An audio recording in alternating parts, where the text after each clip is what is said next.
Indonesia berhasil mencatatkan pertumbuhan ekonomi sebesar 5,44% secara tahunan pada kuartal 2, 2022.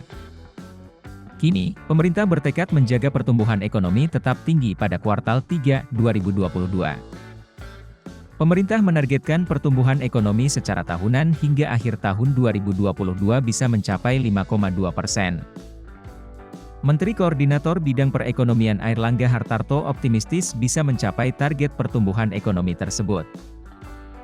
Pemerintah akan mendorong berbagai lapangan usaha seperti manufaktur, informasi dan komunikasi, makanan dan minuman, transportasi, pergudangan dan pertambangan untuk mencapai target tersebut. Khusus pertambangan, kita sedang melihat harga komoditas ini masih tinggi, nah ini kami genjot untuk memperluas pasar ekspor, jelas Airlangga, Jumat 5 Agustus. Pemerintah juga akan mendorong pertumbuhan sektor agrikultur, utamanya memperluas pasar ekspornya. Airlangga menjanjikan insentif untuk sektor manufaktur.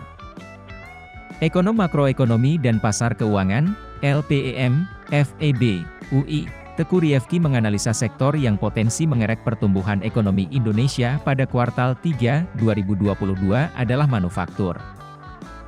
Pertumbuhan sektor manufaktur memiliki potensi untuk ditingkatkan karena pada kuartal 2 belum optimal. Berdasarkan data BPS sektor manufaktur tumbuh 4,01% pada kuartal 2 2022. Industri makanan dan minuman menjadi salah satu penopang sektor ini yang tumbuh 3,68% secara tahunan. Kemudian industri tekstil dan pakaian yang tumbuh impresif 13,74% secara tahunan.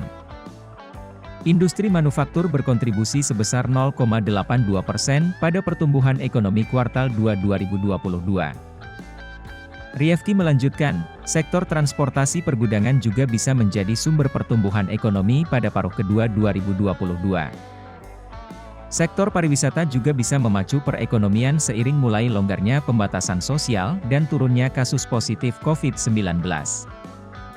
Sektor perdagangan besar dan eceran juga bisa berkontribusi pada pertumbuhan ekonomi kuartal 3 2022 seiring peningkatan konsumsi masyarakat. Sekretaris Jenderal Asosiasi Industri Olefin, Aromatik, dan Plastik Indonesia, Fajar Budiono menyarankan pemerintah harus menekan laju inflasi untuk menjaga pertumbuhan ekonomi. Dengan menekan inflasi, maka daya beli masyarakat bisa dipertahankan. Kalau daya beli masih bertahan, maka permintaan akan produk industri pengolahan tetap terjaga, tutur Fajar. Menurut Fajar, salah satu cara menekan inflasi dan mempertahankan daya beli masyarakat adalah tidak menaikkan harga bahan bakar minyak bersubsidi.